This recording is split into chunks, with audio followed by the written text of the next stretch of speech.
Hello everyone, now we start another remedy sulphur. Sulphur का common name brimstone है and flower of the sulphur है। And इसकी ये जो फैमिली जो है वो मिनरल किंगडम से बिलोंग करता है ये सल्फ़र, एंड इसलिए इसको द एलिमेंट लिख रखा है। तो कॉन्स्टिट्यूशन की बात करते हैं। कॉन्स्टिट्यूशन में adapted to person of scrofulous diathesis subject to venous congestion specially of portal system. तो उसने बोला कि किसके लिए अडेप्टेड है, कौन से पर्सन के लिए अडेप्टेड है, स्क्रोफुलस डायथीसिस। तो डायथीसिस का मतलब होता है कि कोई हेरिडिटी से रिलेटेड कोई problem.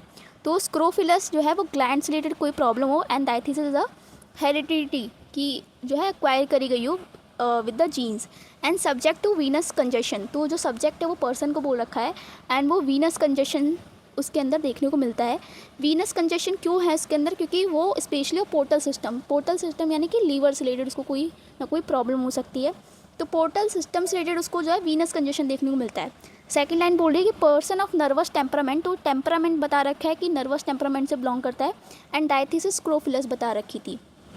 Quick motion, quick tempered, plethoric, skin excessively sensitive to atmospheric changes, bracket में हिपार और कालीसिया and psorinum.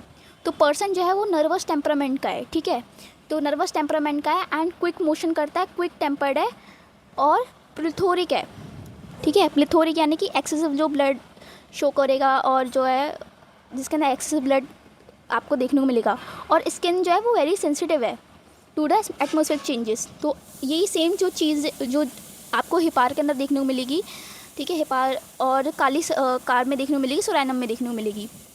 And this remedy is for the lean और stoop shoulder person who walk and sit stooping like an old man. तो those person जो कि बैठते भी झुक के हैं और जो है वो चलते भी झुक के ही हैं।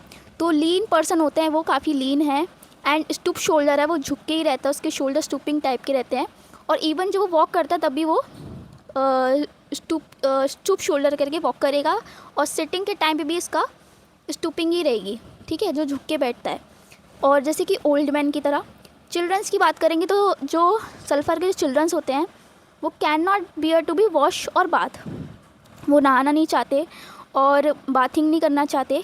एंड ब्रैकेट में एक और रेमेडी है एंटीमोनियम क्रूड, जिसने बता रखा है कि वो कोल्ड वाटर से उसको एग्रीवेशन है या फिर वो नहाना नहीं चाहता, ठीक है, वो बियर नहीं कर सकता टूवर्ड द कोल्ड वाटर।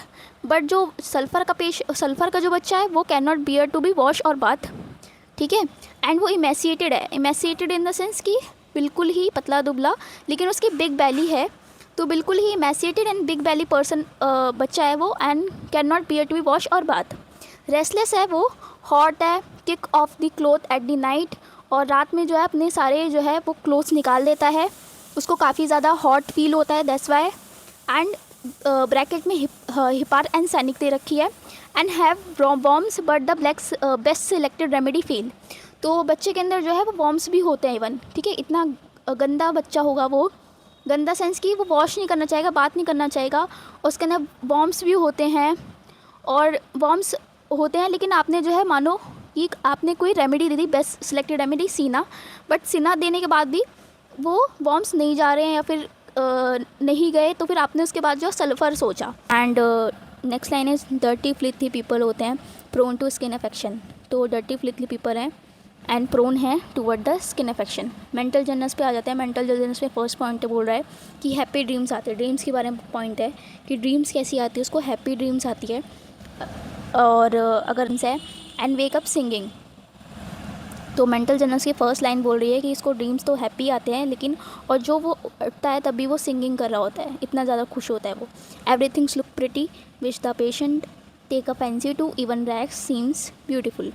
तो उसको सब कुछ जो है प्रिटी प्रिटी लग रहा होता है, इवन द रैग उसको जो है वो बहुत ब्यूटीफुल लग रहा होता है, इतना ज़्यादा खुश होता है वो, इतनी ज़्यादा उसको जो है चीज़ें इतनी ज़्यादा अच्छी दिखती हैं, प्रिटी दिखती हैं।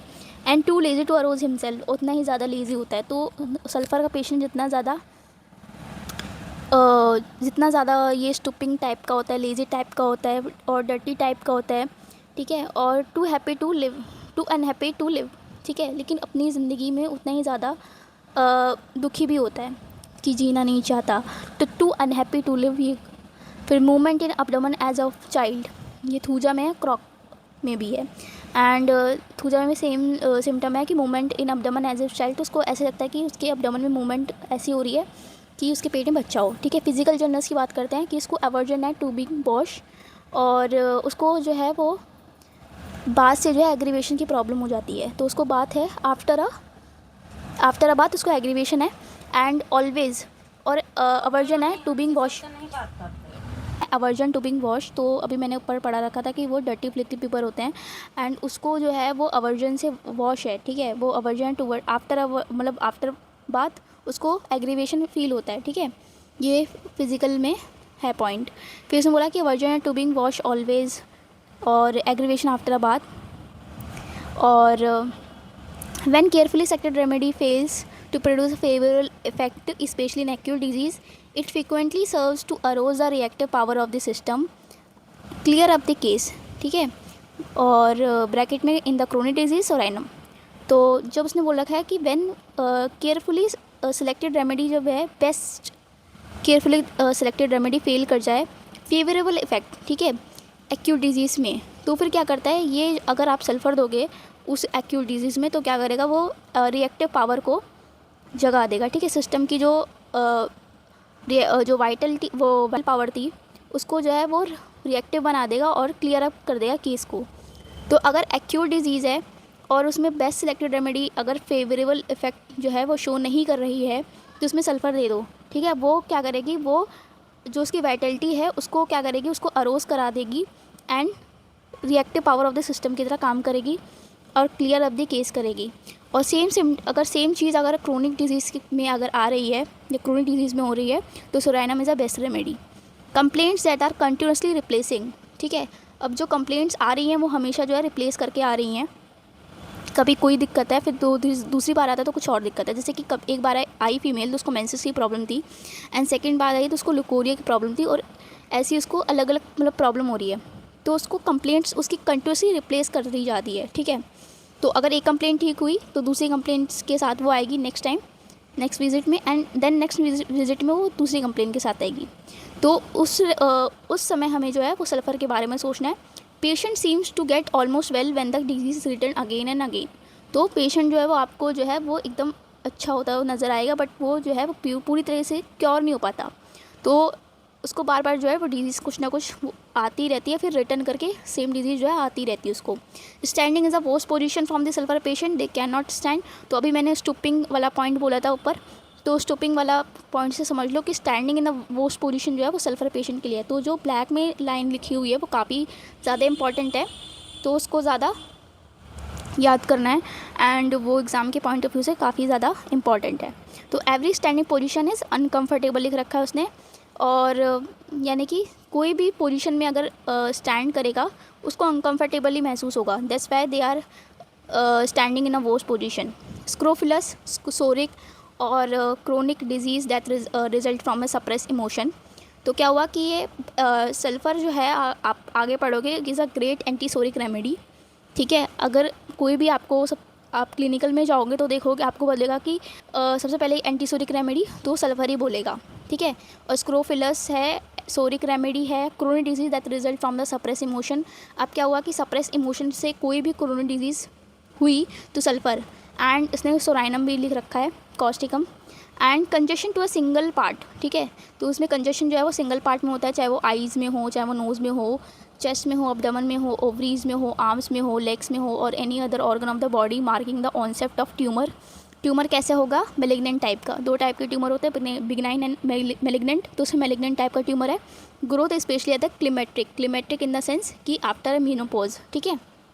मीनोपॉज की एज के बाद जो चीज़ें कंप्लेन आएगी, और उसको मान लो ट्यूमर होता है, ट्यूमर में भी मेलिग्नेंट ट्यूमर्स को है, तो अच्छी रेमेडी है। कंजेशन है सिंगल पार्ट में, ठीक है, सिंगल पार्ट में आई में या नोज़ में या फिर चेस्ट में, अब्डोमेन में, ओवरी में। तो कंजेशन के लिए हमें ऊपर पढ़ाई तक कंजेशन वाला जो कॉन्स्टिट्यूशन में बता रखा सबसे पहले, एंड फिर उसने बोला कि marking the onset of tumour, ठीक है, और स्पेशली एट द क्लिमेट्रिक।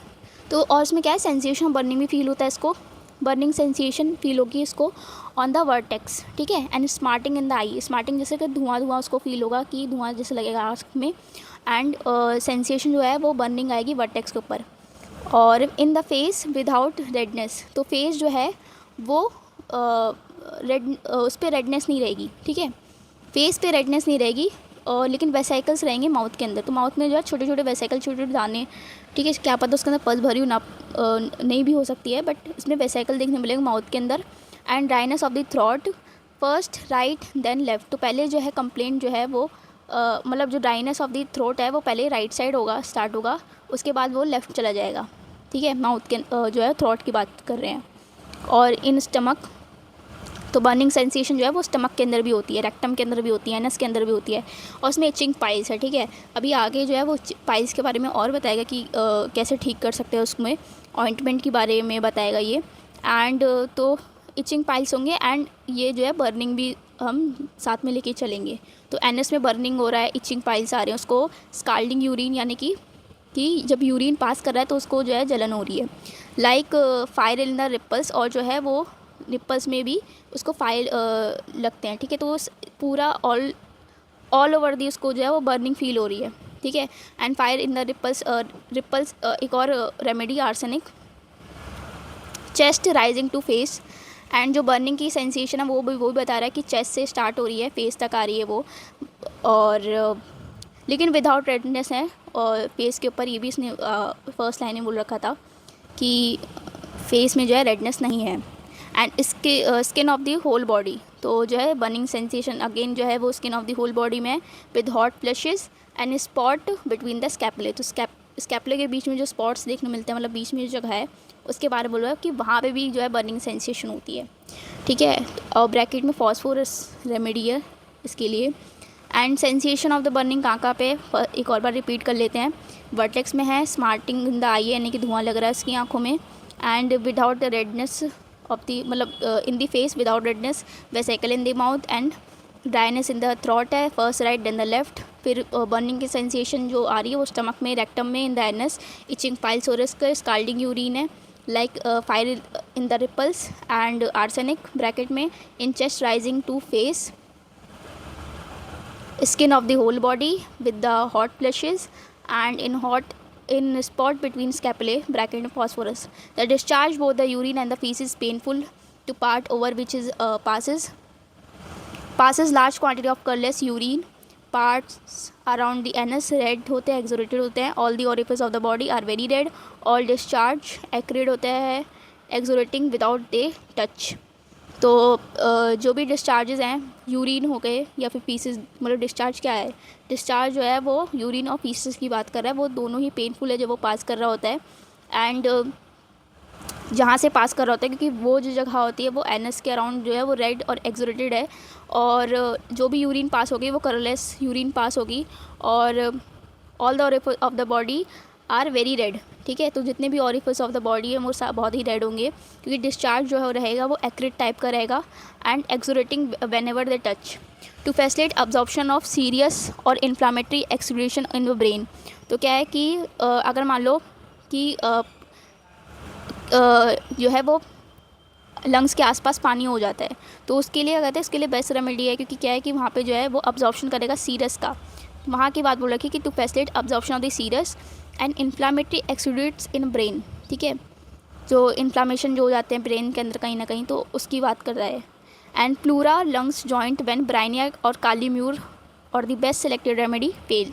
तो ब्राइनिया और कालीम्यूर देने के बाद भी जो है वो इन्फ्लामेटरी एक्सुड्यूट करता है ब्रेन में, प्लूरा में, लंग्स में। तो ये जो बात कर रही है कि facilitate absorption of the serous या फिर इन्फ्लामेटरी, वो जगह बता रहे कि ब्रेन में, प्लूरा में, प्लूरा यानी कि चेस्ट की जो लेयर होती है, ठीक है, 2 लेयर होती हैं, उनकी बात कर रहा है, लंग्स की बात कर रहा है, जॉइंट्स की बात कर रहा है इवन। तो इन चारों जगह पे जो है वो ब्राइनिया और कालीम्यूर जब वर्क नहीं करती, तब आपको जो है वो सल्फ़र के बारे में सोचना है, ठीक है।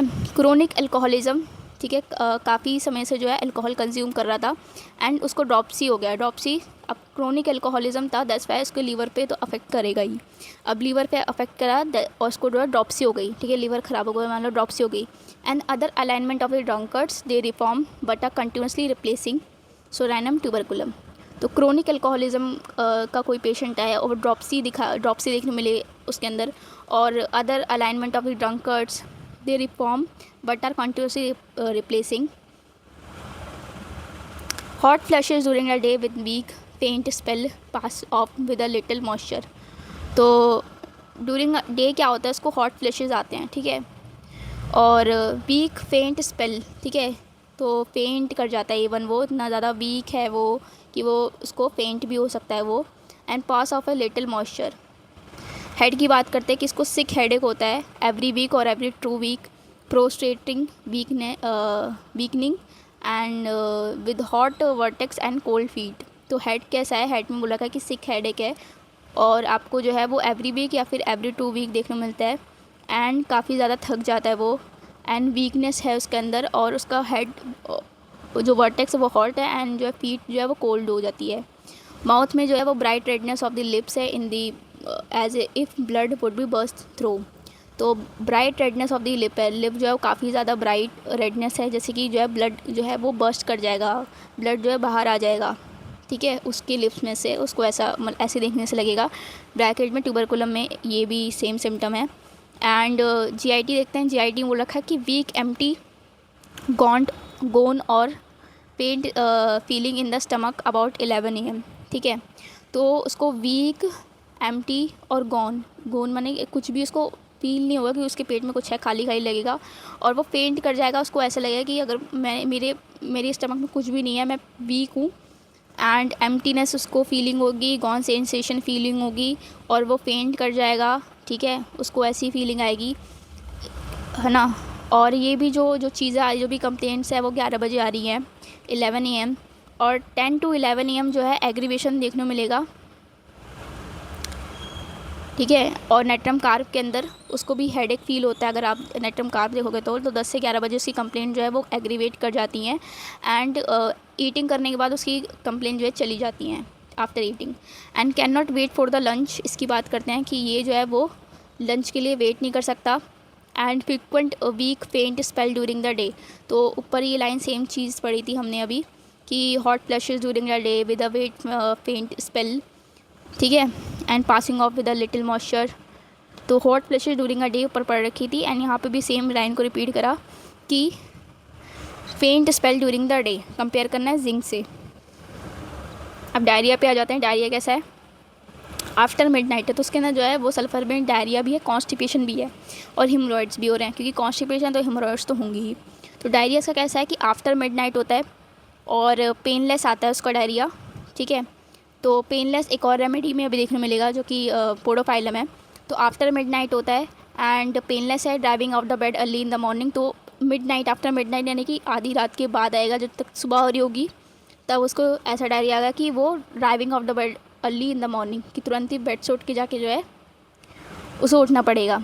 और ब्रैकेट में अलोयस और आइनम है remedy as a bowel were 2 weak to retain their content. और ऐसा क्यों हो रहा है कि उसको तुरंत ही उठ के जाना पड़ रहा है कि उसका बावल उसको लगता है कि बहुत ही वीक है, कि वो इस मतलब कंटेंट को रिटेन नहीं कर पाएगा, तो उसे तुरंत ही जो है driving out the bed early in the morning जो है वो करना ही पड़ता आफ्टर मिडनाइट. और पेनलेस डायरिया होता है इसका.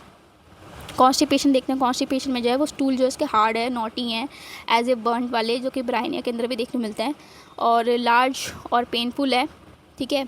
And child is afraid to have to stool on account of pain. और pain compels child to does it on first effort और अल्टरनेटिंग विद डायरिया. तो यानी कि एक चीज़ तो बता रखी है, कॉन्स्टिपेशन जो है वो अल्टरनेट करता है डायरिया के साथ, पहली चीज़. दूसरी चीज़ जो उसमें स्टूल होती है वो हार्ड नॉटी टाइप की होती है, एज ए बर्न टाइप की, ठीक है, hard knotty as a burn type की है. एंड लार्ज और पेनफुल है, जब वो पास करेगा तब. और बच्चा जो है वो इवन उसको जो है अफ्रेड होता है, डरता है वो कि वो स्टूल पास करेगा तो बहुत ही पेनफुल होता है. तो इसलिए जो है चाइल्ड कंप्लेन करता है कि वो जो है वो काफ़ी ज़्यादा पेन होगा अगर वो जब वो अपना फर्स्ट एफर्ट लगाएगा, तो वो इतना डरता है उस चीज़ से, ठीक है. हिमोरॉइड्स की बात करते हैं. Haemorrhoid that had been treated with ointment. तो हिमोरॉइड कैसे होते हैं वो हम जो है ऑइंटमेंट से ट्रीट करते हैं, ठीक है. फीमेल की बात करते हैं. फीमेल्स में टू अर्ली प्रोफ्यूज और प्रोटेक्टेड मेंस्ट्रुएशन आते हैं. तो अर्ली मेंसेस आते हैं, ठीक है. नॉर्मल 28 की होनी चाहिए थी साइकिल मिनिमम, बट उसकी जो है वो उससे भी अर्ली आ रही है. और प्रोफ्यूज यानी कि क्वांटिटी भी इसकी अच्छी खासी ज़्यादा है, एंड प्रोटेक्टेड।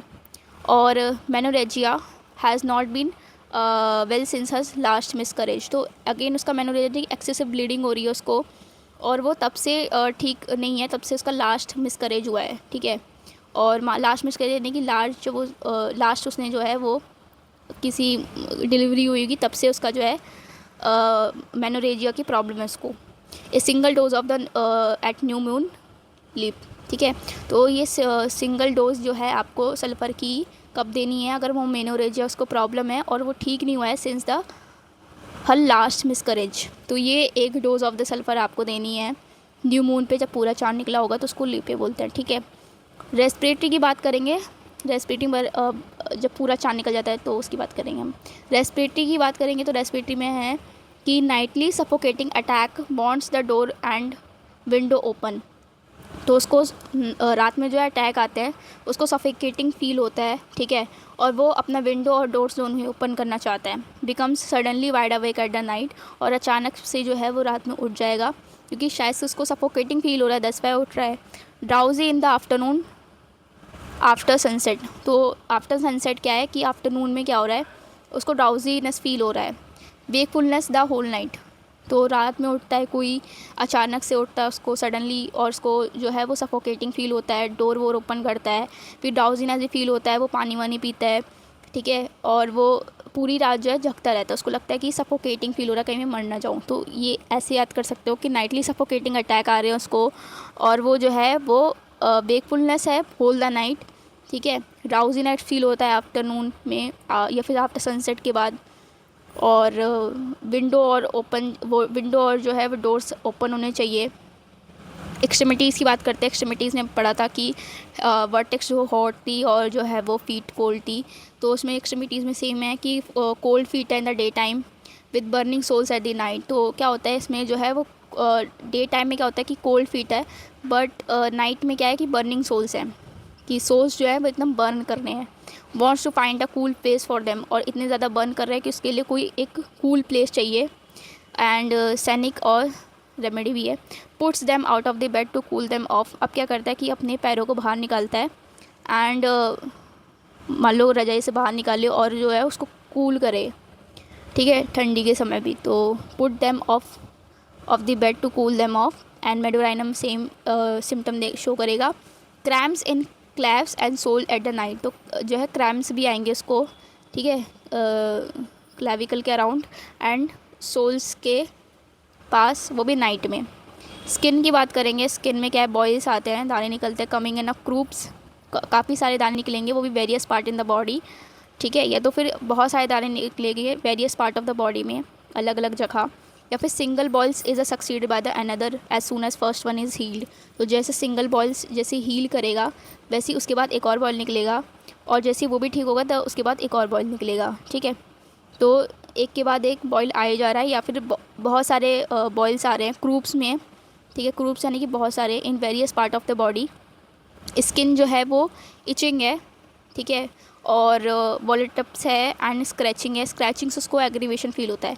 तो पहली बात तो कुछ ना कुछ उसके अंदर पस बस हो सकती है, ऐसा कुछ, ठीक है, इचिंग हो रही है उसमें, ठीक है, दाने निकले हैं उसमें, इचिंग हो रही है, और उसको स्क्रैच करता है तो उसको जो है वो एग्रीवेशन होता है, बट उसको स्क्रैच करने से अच्छा फील होता है, ठीक है। स्क्रैचिंग कॉज अ बर्निंग, और स्क्रैचिंग करने के बाद उसको जो है बर्निंग भी हो रही है, ठीक है। तो इचिंग हो रही है, और जो स्क्रैच करता है ऐसे मान लो तो उसको जो है बर्निंग होती है, लेकिन उसको स्क्रैचिंग से एग्रीवेशन है, लेकिन उसको feels good when he was scratching, ठीक है। तो एग्रीवेशन जो है वो हीट ऑफ द बेड से है, and soreness in the fold, ठीक है। तो सोरनेस है फोल्ड्स में। फोल्ड्स यानी कि जो भी स्किन के पास जो फोल्ड्स देखने मिलते हैं, या स्किन के अराउंड जो है फोल्ड्स बन जाते हैं, वहाँ पे सोरनेस फील होगी इसको।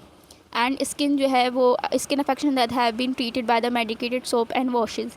इससे पहले हमने जो है वो हेमोरॉइड्स को देखा था कि उसको ऑइंटमेंट से ठीक करने के लिए बात कर रहे थे, एंड यहाँ पे स्किन अफेक्शन जो है वो इसको ट्रीट कर रहे हैं मेडिकेटेड सोप से और वॉशेस से, ठीक है। उसके बाद मोडालिटीज़ की देखते हैं। मोडालिटीज़ में एट रेस्ट जो है when standing warmth in the bed से उसको किस चीज़ से, यहाँ पे आप खुद ही समझ लो कि एग्रीवेशन की बात कर रही है, तो उसको रेस्ट से भी उसको रेस्ट से उसको प्रॉब्लम है। स्टैंडिंग उसकी वर्स्ट पोजीशन होती है तो स्टैंडिंग भी है। और वार्मथ इन द बेड से भी उसको इंटॉलरेबल होता है। वॉशिंग से उसको दिक्कत है, बाथिंग से भी है, चेंजेबल वेदर से भी है, जो कि रस्ट टॉक्स के अंदर भी देखने मिलेगा। अम्लिएशन उसको किस चीज़ से, ड्राई वेदर से, ठीक है, ड्राई वार्म वेदर से, lying on the right side, ठीक है। और रिलेशन की बात करेंगे तो अलोय सोरैनम, तो क्रोनिक है ना ये सोरैनम, ये जो है एक्यूट है, और सोरैनम जो है वो क्रोनिक है, ऐसा मान के चल सकते हैं, क्योंकि काफ़ी ज़्यादा ऊपर जो हमने सिम्टम पढ़े थे उसमें सोरैनम की बात करी गई थी। And alloy for the haemorrhoids I think लिया गया है। तो थैंक्स फॉर वॉचिंग।